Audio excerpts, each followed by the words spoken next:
Hi everyone. Today we have discussed about to be the Aurangzeb. आज जो हम लोग डिस्कस करेंगे that is about to be the Aurangzeb who ruled from the 1658 to be the 1707. जो खास करके rule किया था कब से कब तक, तो 1658 से लेकर के 1707 तक.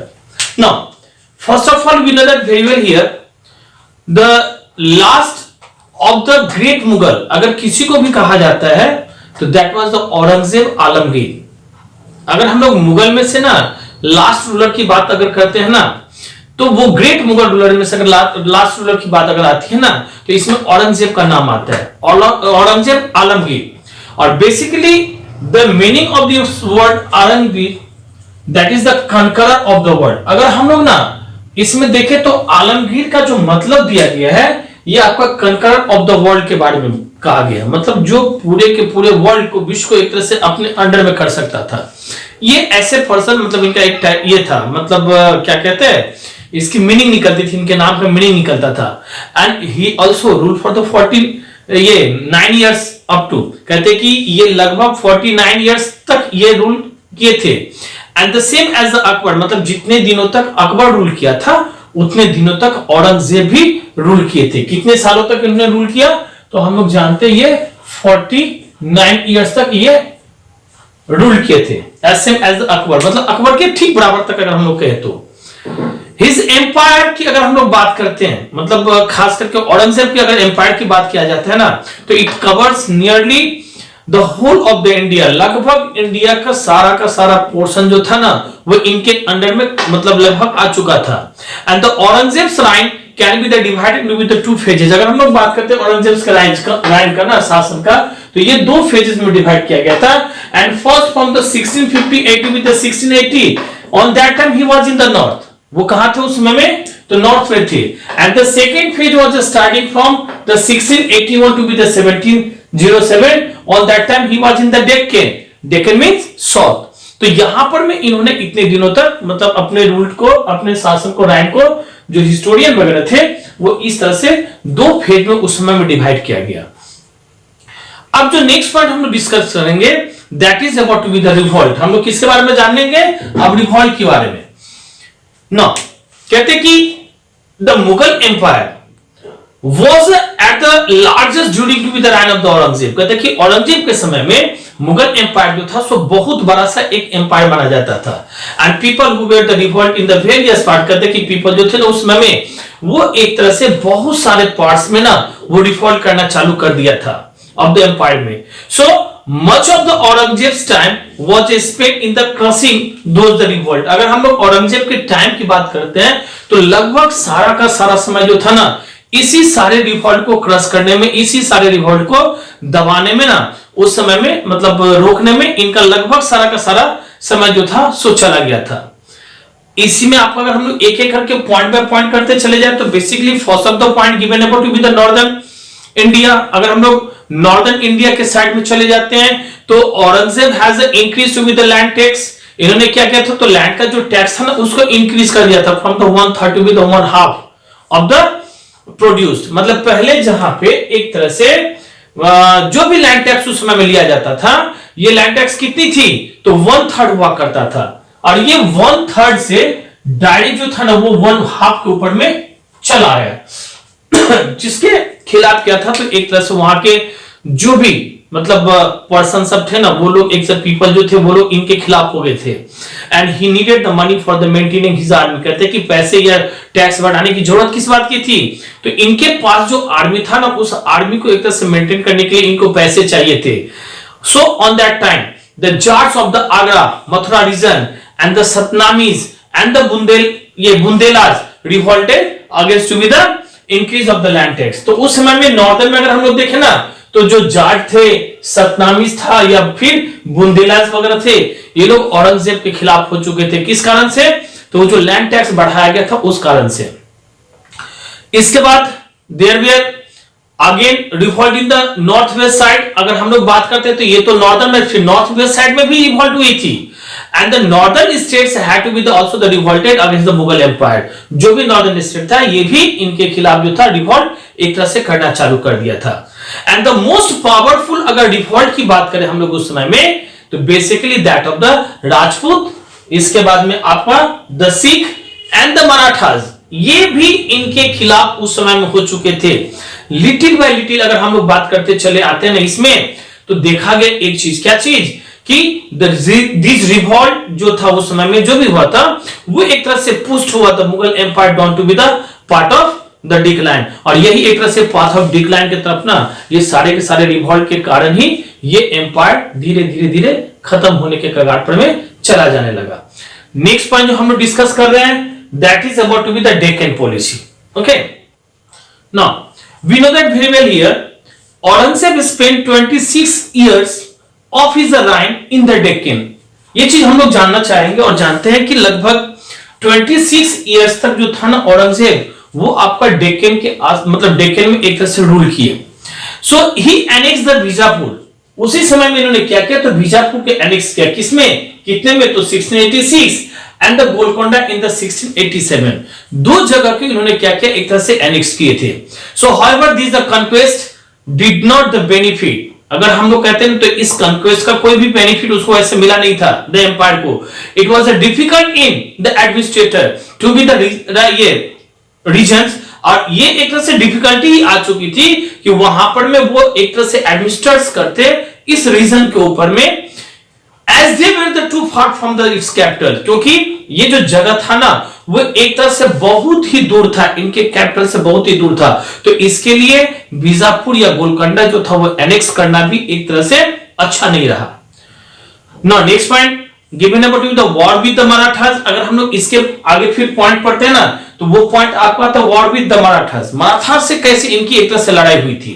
तो Marathas were the minor chief state, कहते हैं कि उस समय में मराठा जो था ना वो ज्यादा मात्रा में नहीं थे, ये लोग बहुत कम ही थे, and serving into the kingdom of the Ahmednagar, Bijapur and the Golconda, और ये लोग एक तरह से सर्व करते कहां पे, तो अहमदनगर में, बीजापुर में और एक तरह से गोलकोंडा में। So when this kingdoms grew to be the weak, कहते कि जब ये एक तरह से किंगडम जो था ना उस समय में, कौन कौन, ये अहमदनगर, बीजापुर या गोलकोंडा जो भी थे, यहां पर तो ये लोग अपना सर्व करते थे, तो जब वहां पर इन्होंने क्या देखा, when this kingdoms were the weak, जब ये किंगडम एक तरह से ग्रू वीक होने लगा, तो मराठा डिफीटेड देमसेल्फ, और मराठा जो था ना वो एक तरह से ना डिक्लेयर कर दिए, लोग क्या डिक्लेयर कर दिए, तो अपने आप को वहां का इंडिपेंडेंस रूलर डिक्लेयर कर दिए थे। बल्कि ये एक तरह से कहा जाता है कि वो लोग अपने आप को एक तरह से इंडिपेंडेंस रूलर के रूप में घोषित कर दिए थे कि हम लोग यहाँ का रूलर है, हम लोग किसी के अंडर में काम नहीं करेंगे। So they began to be the control to be the rain around to be the modern Pune, और ये आपका जो था ना स्टार्ट होगा कहां से, तो उस समय में राइन जो था वो पुणे, अभी जो पुणे का जगह है ना वहां से ये स्टार्ट हुआ, and soon they conquered the more the territories into be the Konkan region, और धीरे धीरे धीरे ये बढ़ते बढ़ते बढ़ते आपका कोंकण रीजन का जो पार्ट था ना वहां तक ये लगभग चलते चला गया। And the man who led to be the foundation of the powerful Marathas, और जो आदमी एक तरह से फाउंडेशन रखा था इस पावरफुल मराठास का, he was known as the Shivaji, इसको हम लोग कहते हैं शिवाजी के नाम से जानते हैं। ओके, Shivaji Bhosle, we know that very well here, he was born in the 1627, ये हम लोग अच्छे तरीके से जानते हैं कि शिवाजी जो थे ना वो आपका 1627 में बॉर्न हुए थे, एंड ही ड्रीम, इनका जो ड्रीम था एक तरह से of established a large empire, इनका जो ड्रीम था ना वो बेसिकली क्या था कि एक तरह से अपने ये लार्ज एम्पायर को कैसे ये बड़ा करके रखेंगे। Now the Aurangzeb the considered the Shivaji his a greatest state, लेकिन औरंगजेब को अगर डर किसी में से था ना तो वो और कोई पर्सन नहीं बल्कि शिवाजी से ही उनको डर था कि बात मतलब हमेशा वो सामने में इस तरह से इनके खिलाफ खड़े हो जाते थे। इसके लिए औरंगजेब ने क्या किया, तो वहां से एक नई चाले वगैरह अपना वो चालू किया। कहते हैं कि he sent the Shaista Khan to the capture the Shivaji, ये ना एक तरह से शाइस्ता खान को वहां से ना भेजे, किसके लिए भेजे, तो शिवाजी को कैप्चर करने के लिए कि शिवाजी को किसी तरह से कैप्चर किया जाए Shivaji, but it was failed, लेकिन कहते हैं कि वो उसमें ना शाइस्ता खान जो था वो एक तरह से उसमें कामयाब नहीं हो पाया, वो एक तरह से फेल हो गए। औरंगजेब देन सेंट द राजा जय सिंह, इसके बाद में औरंगजेब ने क्या किया, शिवाजी को पकड़ने के लिए ना राजा जय सिंह को भेजा वहां से, कहां पे, टू द डेक्कन में, so Jaisingh beside the fort of the Purandar, कहते हैं कि जयसिंह जो था वो एक तरह से फोर्ट ऑफ पुरंदर में ना वो वैसे का वैसा ही वहां पर मैं बिसाइड होकर के गया था, वहां पे मतलब इंक्लूड किया ऑल द रोड ब्लॉक्स। अब कहते हैं कि जिस समय में राजा जयसिंह जब आया था ना तो वो एक तरह से पुरंदर के तरफ से आए थे और पूरा का पूरा रोड जो था वो एक तरह से ब्लॉक कर दिया गया था। जब शिवाजी ने ये देखा कि सारे के सारे रोड्स जो है ना वो पूरा का पूरा ब्लॉक कर दिया गया एकदम से, तो he was agreed to sign a peace of the treaty. उसके बाद में ना वो एक तरह से एग्रीड हो गए किस चीज के लिए, तो एक पीस ऑफ ट्रीटी बनी थी। ट्रीटी का मतलब हमने कितना बार भी आप लोगों को कितना बार समझाया इसमें वीडियो वगैरह में, ट्रीटी का मतलब होता है एग्रीमेंट बनाया गया था, and that treaty was known as the treaty of the Purandar 1665। इस ट्रीटी को ना एक तरह से ट्रीटी ऑफ पुरंदर के नाम से भी जाना जाता है, और ये आपका ट्रीटी ऑफ पुरंदर जो था ना वो उस समय में जो बनाया गया था वो 1665, ये इस नाम से ही एक तरह से ये ट्रीटी जाना जाता है। मतलब उस समय में शिवाजी के साथ में मतलब शिवाजी को एक तरह से पीस ऑफ ट्रीटी वहां पर में साइन करना पड़ा था एज पर द टर्म्स। अब बात थी कि आखिर उस एग्रीमेंट में उस ट्रीटी में लिखा क्या था, तो as per the terms of the treaty कहा जाता है कि इसमें था कि Shivaji went to be the Mughal court at the Agra to meet the Aurangzeb. Shivaji को क्या करना था, वहां से वो आगरा जाएगा और आगरा जाने के बाद में क्या करेगा, तो औरंगजेब से मीट करेगा। औरंगजेब से वो गया, वहां पे मीट किए, लेकिन होता क्या कि Aurangzeb insulted him and put him to be the under his the home arrest. कहते कि ना होम अरेस्ट करके ना उसको जो था शिवाजी को औरंगजेब एक तरह से जलील करते हुए इंसल्ट करते हुए और उसके बाद में उसको होम अरेस्ट करके रख देता है शिवाजी को। Now the Shivaji managed to be the escape and the renew to be the his hospitality to be the with the Mughals। कहते हैं कि किसी तरह से शिवाजी जो था ना वो वहां से भागने में कामयाब होते हैं और फिर उसके बाद जो उनकी दुश्मनी थी औरंगजेब से उसको फिर से वो स्टार्ट करते, फिर से वो चलाते, वो मतलब उससे पीछे नहीं हटे थे, मुगल के खिलाफ ये हमेशा चलते रहे। सो ही डिक्लेयर हिमसेल्फ, बाद में इन्होंने क्या किया, तो अपने आप को एक तरह से डिक्लेयर किया, किस बात के लिए, तो independent ruler of the Maratha kingdom, मतलब जो मराठा किंगडम था उसका ये इंडिपेंडेंट किंगडम है, इस बात के लिए शिवाजी ने एक तरह से डिक्लेयर किया। इसके बाद में अगर हम लोग और आगे थोड़ा सा पढ़े तो इन 1674 की ये बात है कि शिवाजी क्राउनेड हिमसेल्फ द किंग, ये अपने आप को राजा माना और इसके बाद में वो राजा बने, फिर अपना मुकुट वगैरह भी पहने 1674 में। एंड ही उस समय में इन्होंने एक टाइटल लिया था, he took the title of the Chhatrapati. एक तरह से हम लोग कहते हैं ना, तो इनका टाइटल जो था वो छत्रपति के नाम से उस समय में इन्होंने ये अपना टाइटल बनाया, तो ये छत्रपति के नाम से फिर जाने लगे। So he use the period to be the strength his, कहते कि ये जो था ना अपना पूरा का पूरा समय वो एक तरह से स्ट्रेंथ पूरी की पूरी मजबूती के साथ इन्होंने काम किया। And his hold over to be the territories under his control, और जितने भी टेरिटरीज वगैरह थे वो इनके अपने कंट्रोल में आने लगे। ही डाइड इन द 1680, कहते कि 1680 तक जाते जाते जो था ना वो एक तरह से डाइड कर जाते हैं, शिवाजी जो थे वो मर जाते हैं। 1680 में आकर के शिवाजी क्या होता है, तो एक तरह से मर जाते हैं। And living the behind a powerful kingdom, अपने पीछे ये बहुत बड़ा सा पावरफुल किंगडम एक तरह से छोड़ के वहां से जाते हैं।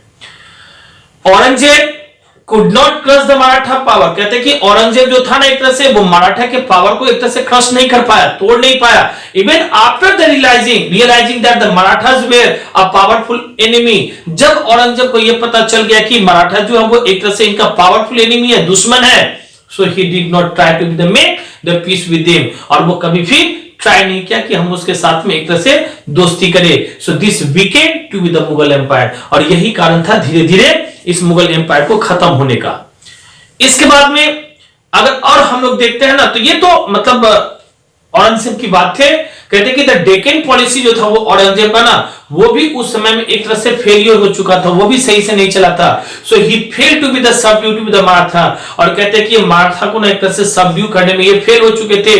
And the continuous was the empire to be the treasury, और जो लगातार बार बार ये जो लड़ाई चल रही थी ना, इससे क्या था कि ट्रेजरी जितनी थी, संपत्ति जितना भी था ना, वो एम्पायर का धीरे धीरे पूरा का पूरा खत्म होते चला गया। And led to be the loss of the man power, और मैन पावर भी जो था वो इनके हाथ से धीरे धीरे चली जाने लगी। So due to be the Aurangzeb's long absence, कहते कि औरंगजेब की जो लॉन्ग एब्सेंटी थी फ्रॉम द नॉर्थ से, नॉर्थ एडमिनिस्ट्रेशन से, इससे क्या होता है, तो ये भी सफर होता है। और फिर रिवॉल्ट जो थी उस समय में ना खास करके, तो वो एक तरह से ना चैलेंजिंग बनते चला जाता है औरंगजेब के लिए। And the Mughal authority also with the block out, और जो मुगल ऑथोरिटी था वो एक तरह से टूट जाता है उस समय में। Next point, war with the Sikhs. अब हम लोग आते हैं ना कि ये जो अगला था ना, ये वॉर था। वॉर जो हुआ वो किसके साथ में, विद द सिख के साथ में। अब ये कैसी वॉर थी, क्या था नहीं था, इस पॉइंट के बारे में भी हम लोग इसमें डिस्कस करेंगे। कहते हैं कि Guru Nanak led the foundation of the Sikhism. ये तो हम लोग जानते हैं कि गुरु नानक जो थे वो एक तरह से सिखिज्म का जो था ना वो फाउंडेशन किए थे, फाउंडर थे, माने जाते थे। So by the 17th century, Sikhism had become the very powerful among the peasants and the artisans of the Punjab। कहते कि उस समय में ना जैसे आगे जैसे जैसे मतलब एक तरह से सिखिज्म जो था वो एक तरह से बढ़ते बढ़ते 17th सेंचुरी में ये आपका बहुत बड़ा सा पावरफुल बन चुका था।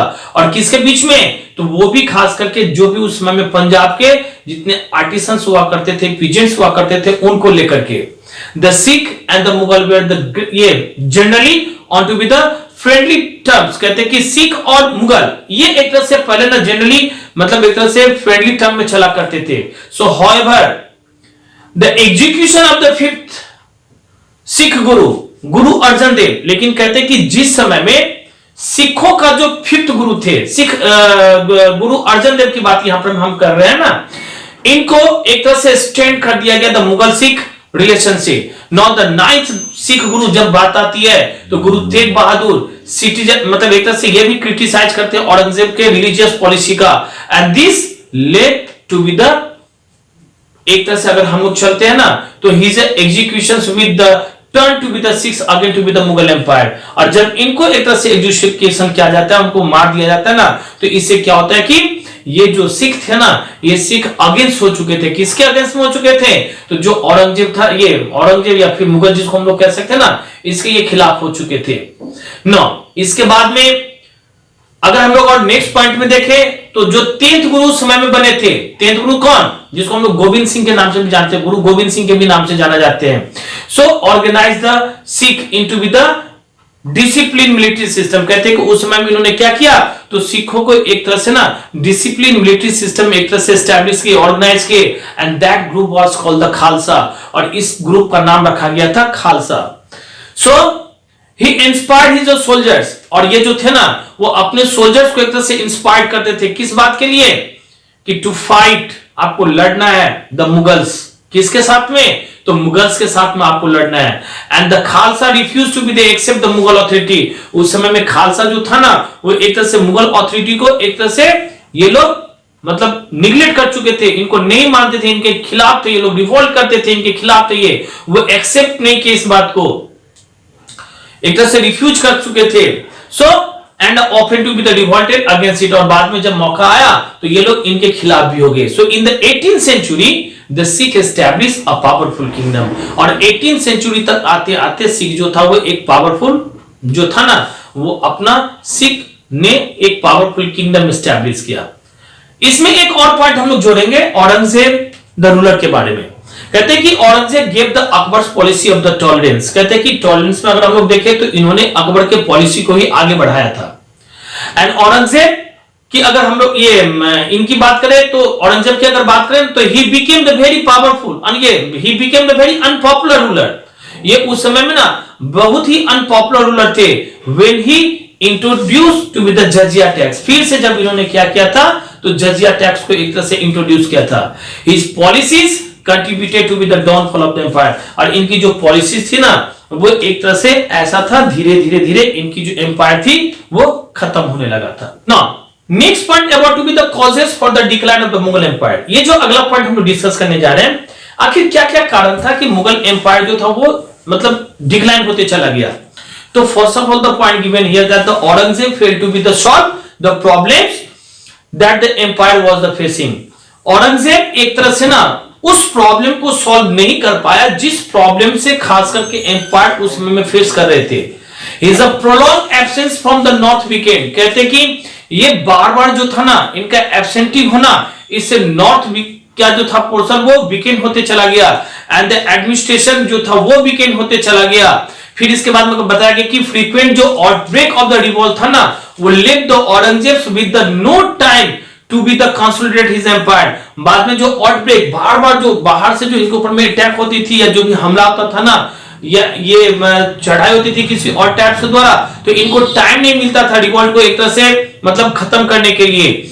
इसके बाद में कि his fight with his Sikh, इनका जो फाइट था वो सिख के साथ थी, मराठास के साथ थे, और in the Deccan campaign were the big drain on to be the Mughal treasury. इससे क्या हुआ, तो मुगल की जो ट्रेजरी थी वो बहुत पूरा का पूरा बर्बाद होते चला गया।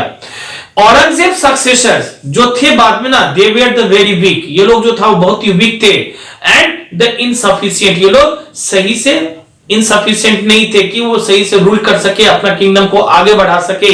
सो they left the affairs of the empire, और इन्होंने क्या किया, तो एक तरह से अफेयर एम्पायर को एक तरह से छोड़ते हुए in the hands of the nobles, और जनरल जो भी था गवर्नर उसके हाथ में देते हुए ये लोग अपना काम करते थे। So the many of these the governors establish there the on kingdom, मतलब ऑन इंडिपेंडेंट किंगडम। अगर हम लोग देखें तो इनमें से ना बहुत सारे ऐसे इनके खुद का गवर्नर था जो कि एक तरह से इंडिपेंडेंट किंगडम वगैरह जो था ना उसको वो एस्टैब्लिश करते चला गया, and which then became to be the ruler of the centre of the power, rival centre of the power, और बाद में यही जो था वो एक तरह से राइवल बनते चला गया सेंटर ऑफ द पावर में। तो ये सारी की सारी पॉइंट वगैरह हम लोगों ने causes for the decline of the Mughal empire में हम लोगों ने पढ़ा। इसके बाद में फिर नेक्स्ट वीडियो में और पॉइंट डिस्कस करेंगे। That's all.